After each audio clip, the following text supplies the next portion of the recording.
just wanted to give y'all a heads up. After today's video, I quit. No more TheCaliEffect. Yo! I know you haters excited, but you are gonna be hating on this new information. I just got an email from Saudi Arabia that I am actually a prince.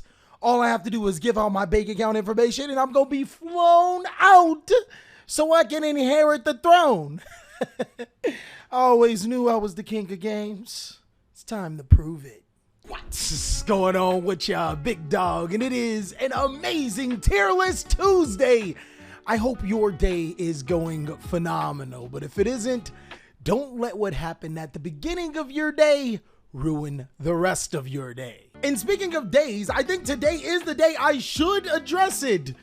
What the fuck is a Telegram? I ain't got a Telegram, I ain't got a WhatsApp, I'm barely making a TikToker and an Instagram for the channel. Bro, I'm telling you, it's gonna be fire when we make it, but I'm working on it, okay? I am here to tell you guys that no, you didn't win shit. I'm not giving away anything. If I wanted to scam you, I would be a real estate agent or a pastor. And even though I'm not a pastor, one thing you can stay blessed on is this Handtrap Tearless I'm going to be giving you post Power of the Elements. Yu-Gi-Oh has completely changed from Power of the Elements, with Sprite and Tier Elements becoming ultra dominant, but a lot of strategies having to rework what they do.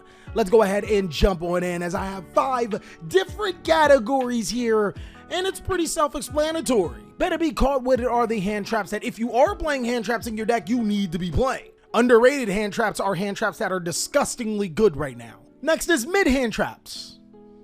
I just learned that from the kids, so mid is like okay, or it could be used as mediocre. Mid-diocre. Yeah. Next is could be better. These hand traps are struggle busting right now. And then of course is everyone's favorite. Oh no, what are you doing, baby? If you are playing these hand traps, just go ahead and write on that slip that you already received the loss. Our very first hand trap we are going to be talking about here is Ally of Justice Psycho Reader. This is 100% the oh no, what are you doing, baby? If you guys have watched my top 5 meta decks this format, not a single one is a light-based strategy. You can go ahead and check out that video right here if you wanted to see it, because it is spice. Ally of Justice Psycho Reader does have the ability to banish double light monsters, but until a light-based deck like Drytron becomes overly bearingly popular in the meta, this ain't really worth it. Artifact Valencia is in the could be better category. I don't think that Artifact Valencia is terrible against decks like Phantom Knight or Dino, but other than that, Artifact Valencia will 100% struggle bus. Why? Because you can only activate Artifact Valencia on your opponent's turn. I mean, to be honest, some of the best matchups for this card, it's mid against Fluundereeze, it's mid against Eldritch. This card isn't really good at all right now. Ash Blossom and Joyous Spring, I might commit a whole crime right here. We might see a whole body. This card's mid. I'm dead ass. Ash Blossom and Joyous Spring is a mid Yu-Gi-Oh card right now. Am I using it right? Some players are probably looking at me like the heresy going on. But think about it. Is Ash Blossom and Joyous Spring a game-ending hand trap that will end your opponent's turn? No. Does Ash Blossom and Joyous Spring feel bad often when you activate its effect to negate an opponent's monster and they still use the monster for other things? Yes. We're in a format where some of the top decks in Yu-Gi-Oh like Tier Element and Sprite literally eat Ash Blossom for breakfast. There's also decks like Eldritch and Fluundereeze, which it's just simply a minor inconvenience, and then decks that include Punk just don't care. I do like that Ash Blossom and Joyous Spring can hit almost every single deck in the format, but we need to go back to a format where Ash Blossom and Joyous Spring is hitting spell cards. Next is Chaos Hunter, baby. We've been putting this in the could be better. I'm gonna put it in the underrated. Look at what's been happening in the OCG, guys. Players have been sideboarding Chaos Hunter, and it's for a really good reason. This card is Artifact Scithe, except there's no banishing. To be honest, that's actually kind of pretty good against Sprite. They need to be able to banish for Ronin Totem, right? Also, if you pulled your big boy pants up, just normal summon it against Fluundereeze. Yo! Don't do that, guys. That's not gonna end up. That's not gonna end up nice. Chaos Hunter does have more interactions than Artifact Valencia, strictly because it prevents your opponent from banishing. I do think that it's fairly niche and better regulated to the sideboard. Contact C, baby. Where we at with this card? Oh, it could be better. Off the top of my head, this card actually has an interesting interaction with Tearless. I can't think of a way they fuse Contact C off. I could be wrong, but yeah, giving them this may be a problem. Against Sprite, if you give them this, they'll just link it off for their, their Sprite elf. So yeah, I mean, this is, it's not bad, but it could be better. It could come up in certain situations. EXO Stepsisters, there you go. Got a situation right there. Dama Mama, guys, where would I put Damius of Mamius? You know what? You know what?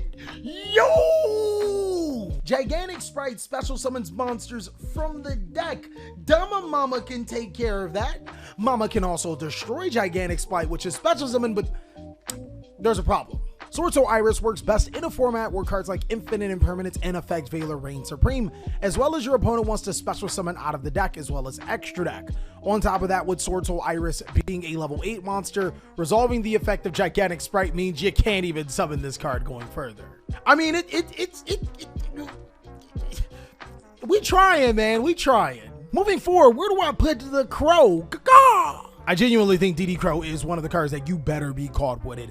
This card is amazing against almost every single matchup in Yu-Gi-Oh! Right now. Against the Sprite matchup, banish the Ronin Tonin. Against Tearless, banish any of the Tearless monsters that activate in the graveyard to fuse. Outlich, the Golden Lord, Rocket Dragon Link in any deck that wants to make Chaotic Ruler, literally the list goes on.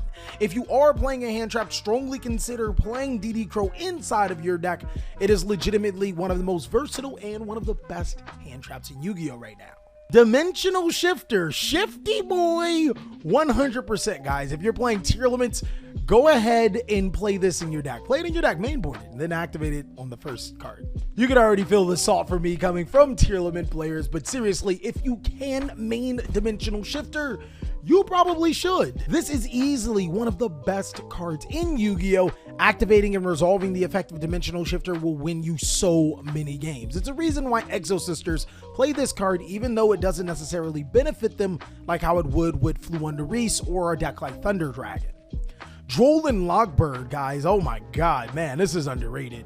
In any format where Faithful Adventure Engine exists, which it does, this card is a blowout. Your opponent goes Water Enchanters to the Temple. I would strongly suggest that you don't use it there, but if you did, they're not searching with their main engine, or they're not even searching Dracoback or Wandering Griffin Rider. Droll and Logberg is the hand trap that you typically play if you're not playing a ton of hand traps inside of your main board, but you want to be super impactful on your opponent's turn. Effect Veiler, guys. Effect Veiler it's mid. Effect Veiler suffers for the same problem as Ash Blossom and Joyous Spring. You negate the monster effect, but they still got a monster. You also open yourself way more to cards like Triple Tactics Talent, or cards like DD Crow can be activated in the standby phase and dodge that. And Droll and Logberg, well, after you Droll and Logberg them, you should end their turn even if they do Triple Tactics you. And while we're here, I don't think that these cards are necessarily terrible. You could still play them, and probably should if you're playing a ton of hand traps. Just understand that their utility is not as powerful as some of the other cards. Fantastical Dragon Fantasma. Look, man, I really want to say could be better, but what are you doing playing this card? There's like 0 competitive decks that solely rely on link summoning, and before you say Sprite, please read Gigantic Sprite, big dog. Fantastical Dragon Fantasma, currently days are numbered, but if a deck like Tribrigade comes back into the meta, pretty good.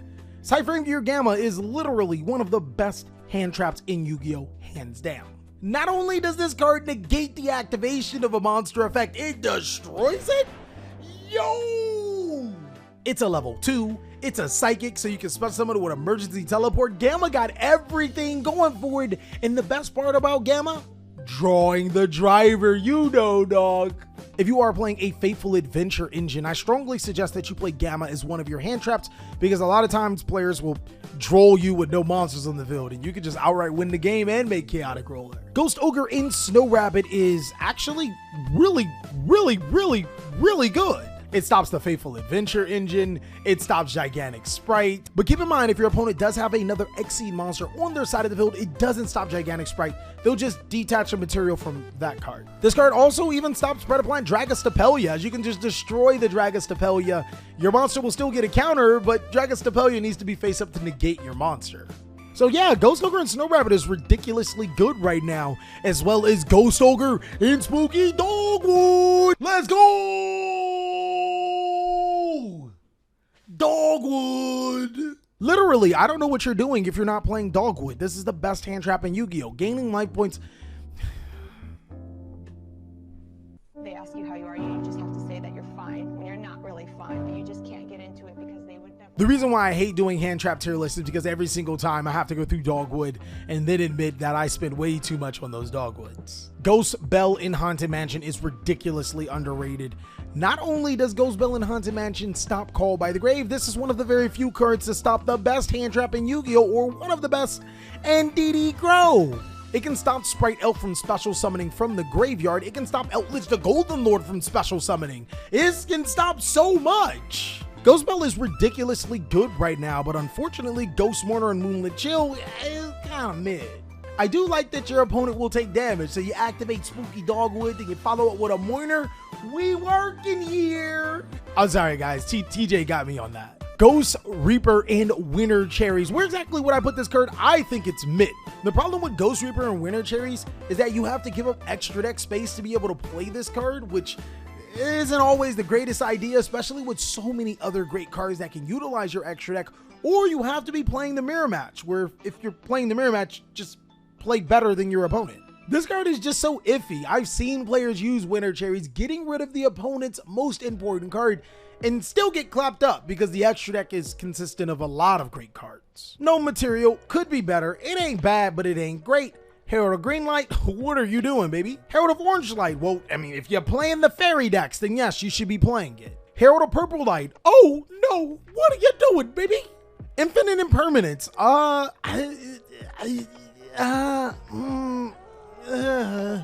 like that Infinite Impermanence can be activated in any phase, plays around Sprite Red, and can play under Triple Tactics talent. Miradora, I mean, no. Nibiru, I mean, Nibiru only genuinely feels good when you're already playing a ton of hand traps in the first place. Like, you genuinely need to play like 12 hand traps to make Nibiru feel good, because a lot of times your opponent is setting up disruptions before they go into their combo. Psyframe Delta, the one that negates spells. I don't know how this got in the tier list. Saravis, no. Skullmeister, I mean, it's not terrible, but it 100% could be better. And Token Collector. Yeah, we gonna put this card in, decks are not ultra reliant on tokens unless your area consists of nothing but Sword Soul and like Adventure Synchro.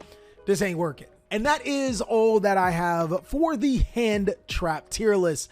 I actually can't wait to show you a board breaker tier list with the new spell card Ultimate Slayer. Again, if you want to see more amazing content, be sure to check out these videos, but also check out Master Duel Cali. Show homie some love. He got some pretty spicy content. I hope you're having an amazing day, and I'll catch you on the next video.